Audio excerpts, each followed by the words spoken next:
Hello, hello, hello.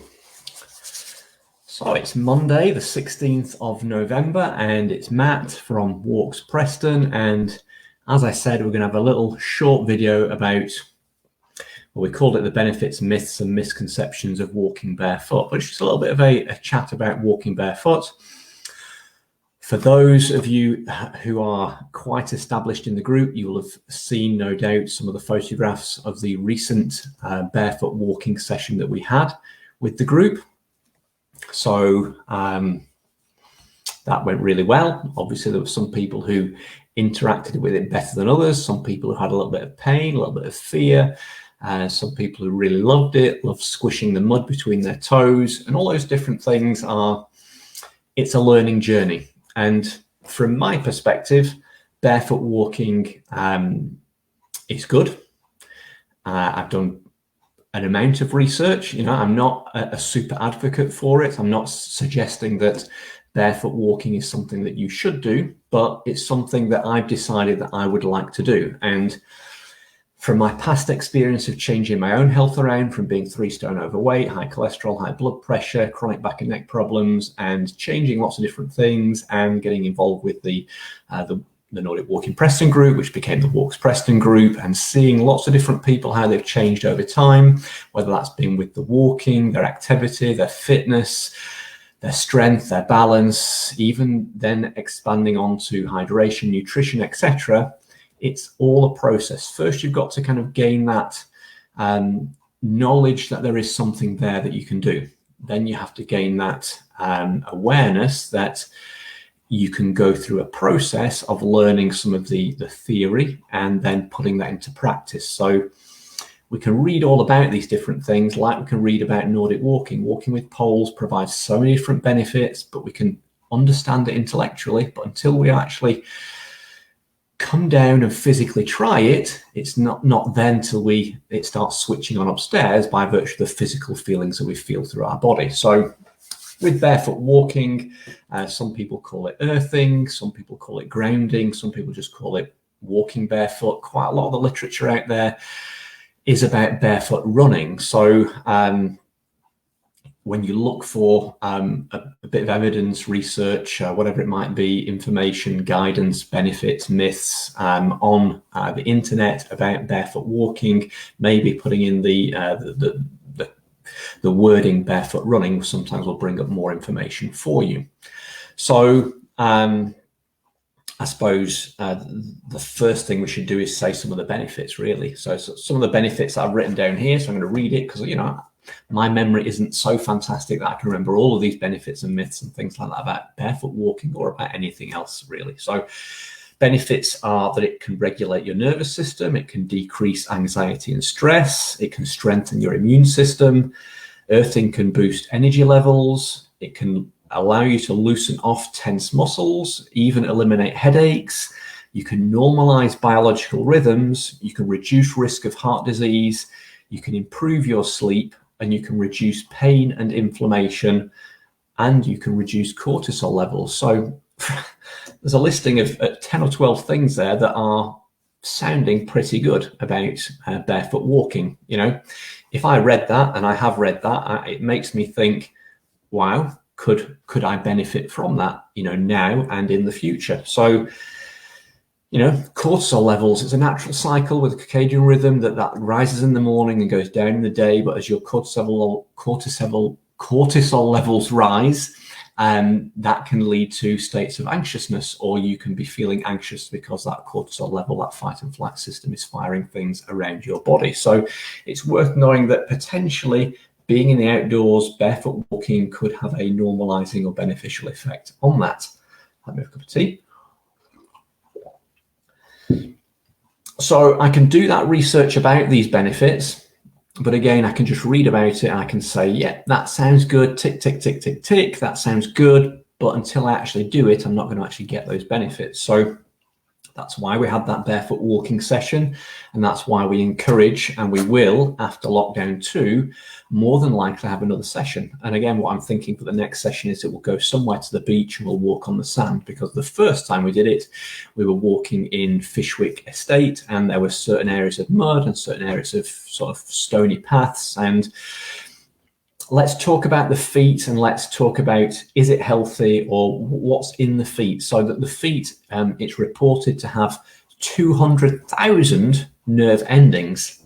That sounds like a lot, doesn't it? So there's two sides to that. There's the upside and the downside.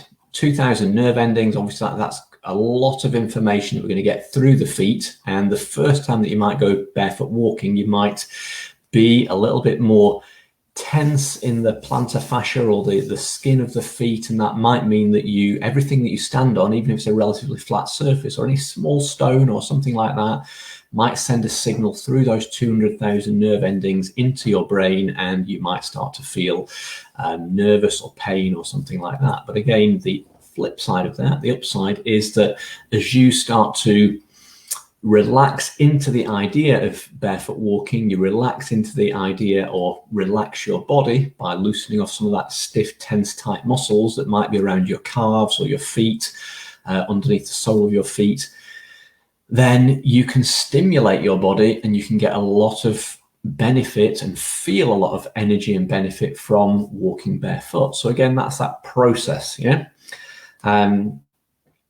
So is barefoot walking healthy? So some people will say it is, some people will say it isn't, some people will say there's a lack of scientific evidence, and so it depends. And again, you've got to make your own judgments on that. What I've learned over the last 10 years of deep research about all aspects of health and well-being to a large kind of nth degree in various different areas of health and well-being is that there will always be one camp that says it's great and one camp that is adamant that it's rubbish or it's bad or detrimental. And you've got to kind of find your way through the noise that's out there on the mainstream media. Anita, hello, thank you. Your name has come up, so that's great. Nice to hear from you. And I'm sure that you've done some barefoot walking in your time. So I suppose when I mention barefoot running, a lot of people, that there seems to be a lot of evidence out there, or blog posts or information that people have had chronic injuries through their life, and they've decided to look at barefoot running. And when they've actually gone through a process of going into barefoot walking, barefoot running, that they've found that those chronic injuries have subsided or dissipated, or they've just, they've gone away. And again, why is that? And I think it's always a multi-factorial thing. There's many things going on, and it's not a case of, is it barefoot and no shoes, and is it, against shoes? We're not trying to bash shoes. We're not trying to say they're bad. We're not trying to say that barefoot, being barefoot is the best. But we've got to go through this process of understanding what's happening. And what we can find is that our lifestyle, our living, the way that we sit, the way that we move, or the way that we don't move, can cause stiffness and tightness across the body, and possibly weakness in the body. So what is reported in the literature that you read about, and you can read about it yourself, is that we can almost, by putting our feet in shoes longer term, we can desensitize them, or we can weaken them. So there's a lot of bones in the foot, a lot of muscles, and we were designed as humans originally, before shoes were invented, to walk on our feet. And that's placing our feet flat on the ground, that's opening our toes, splaying our toes out, and effectively rolling our feet in the ground or on the ground, and getting a connection with the ground, and almost in that process, we're building that strength by moving those joints and those muscles within the feet. So we build up that strength, but as we put our feet into shoes, they are sometimes squashed, they're sometimes protected in a way that is relatively unnatural, or makes us just stand in the shoe but not utilize or move, and therefore strengthen those parts of the feet that we should be. And that can lead to knock-on problems. lots of people that I know who've come to our Nordic Walking and want to improve their health and their fitness. They've come and started developing their fitness and increased their distance, increased their pace, started to go up and down hills that they maybe weren't doing before. And they might experience things like shin splints or tight muscles in their calves, particularly, maybe in the hamstrings, maybe up to the bum. The stiffness and tightness that we have at a particular point in our life, and we can go through a process, whether that is starting the process with walking and starting to do activities like maybe Pilates or yoga or swimming or just mobilizations or stretching or PNF techniques of loosening off opposing tight muscles and helping ourselves to unstiffen, untighten ourselves. That can be super beneficial, and that will lead to improvements in your overall general well-being. And maybe at that point down the line, you can start entertaining the idea of going barefoot. If you're stiff and tight and you're not sure about whether this is the right thing to do, maybe barefoot walking for you isn't the right thing right now. So, yep, some of those myths might be your calves and your Achilles will get sore, you might get injured. If you've got plantar fasciitis, you can't do it. Again, you can read that, you can think that, and again, there'll be people in one camp saying don't do it because it will give you this, that, and the other. I would suggest that you be open-minded and do some research, cross-reference different blog posts, positive and negative, and have a think about it. But let's have a think about giving it a go. So giving it a go, I would suggest it's super short-term in the first instance. It's not, I walk in shoes, now I'm going to go walking barefoot on my 5-kilometer walk. I would suggest that you live in a home. I would guess that. I would guess that you have a garden to a certain extent, whether that's hard standing or grass. And in the first instance, because it's winter and it's wet and it's probably muddy, then start yourself off in the kitchen or in the living room on the carpet. You might have a hard surface, some kind of wooden floor type surface, or you might have some carpet, softer surface. So take your shoes off, take your slippers off, take your socks off. Stand on your feet, stand on the hard surface in the kitchen maybe. We've got a kind of wooden surface floor here. Try it there. There's not going to be any stones or glass or anything dangerous to stand on, so just walk across the ground. Obviously, if you've got kids, you might have Lego. Don't walk over the Lego, that's probably going to hurt. If you're in the living room, possibly with a carpet, then you can sink your toes into the soft pile of the carpet and wiggle your toes, spread your toes out, give it a go. Just have a little practice forwards and backwards. And that might be enough for the first time that you do it. But then after that, you can start thinking, how can I extend that duration? How can I do it a little bit longer and start feeling through whether I have pain or stiffness or tightness? And this is where it becomes an exciting learning journey, because you are starting to feel into it. And with all of the things that I do with the teaching, with the Nordic walking or just the walking or the posture or anything like that, really what I want you to do is not just know it, the theory, think about it intellectually. I want you to feel it. I want you to feel through the body what you're experiencing. Do I feel a kind of lack of balance from one side to the other? Do I feel a little bit of stiffness and tightness? It's often worth lying down on the ground and just lying there and breathing for a few minutes and then feeling whether you recognize that your one side of the body is pressing into the ground more than the other, or one shoulder or one ankle or one heel or one butt cheek or whatever else, and getting more aware of yourself. So this whole topic of barefoot walking today is kind of allowing me to talk to you about bringing you into a learning and feeling journey. So try it yourself in the home, barefoot on the hard surface, on the soft surface. And then once you've got past that point, you say, look, I built up the confidence, I tried it, that's okay. Yes, I feel a little bit tight in the sole of my foot underneath.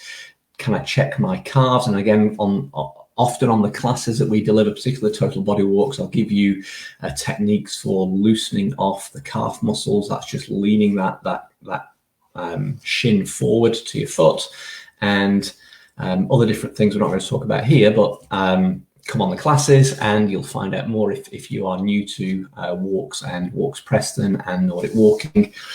And then pluck up the courage to go out in the garden. So you can just about see the garden behind me, but again, find a time, maybe better when it's a dry day or after a dry day, so you're not going to get too mucky. But if it is wet and muddy, have a bucket with a bit of water in, wash your feet before you come back inside. That's totally okay as well. Give it a go, practice walking around the garden, see what you feel. Does it feel cool? Does it feel damp? Does it feel strange? Does it feel unusual? Do you feel a little bit icky? I don't know. Each to their own. You'll feel different to what I feel. Again, I'm further down my understanding and awareness and learning journey about barefoot walking, but I actually want to start a process to go into barefoot walking for a longer term thing. So I'm already thinking about the likes of minimalist shoes, barefoot technology, and the practice process of doing this longer term. So from my perspective, I've been wanting to go barefoot for a long period of time, but I know that I've been doing different types of work, different types of walking, different types of terrain, different types of shoes. And I don't really want to be shifting from what are considered conventional ordinary shoes to barefoot and switching backwards and forwards. So my chosen methodology will be that I will start doing some mobilization, some stretching, get my body prepared for it, get myself mentally prepared for it, but also start investing in some minimalist shoes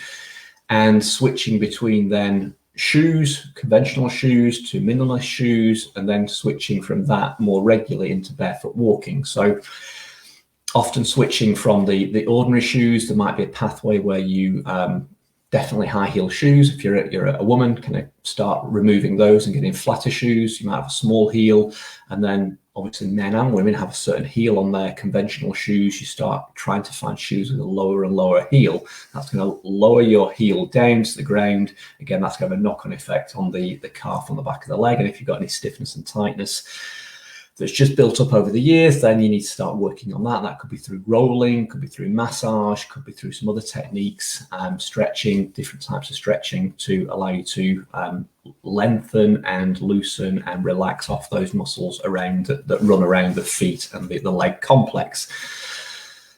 Hi to all those people who are saying hi. A lot of you don't know who you are because I can't see your names, but fantastic that you're joining me. Appreciate that. And if you're watching this back, then I hope that you have enjoyed this so far and you are considering barefoot walking. And like I say, throughout the whole of this, it's about the awareness, about the learning journey intellectually, but then it's about the actual giving it a go, and then it's about the feeling into it and you getting feeling that you're okay doing it.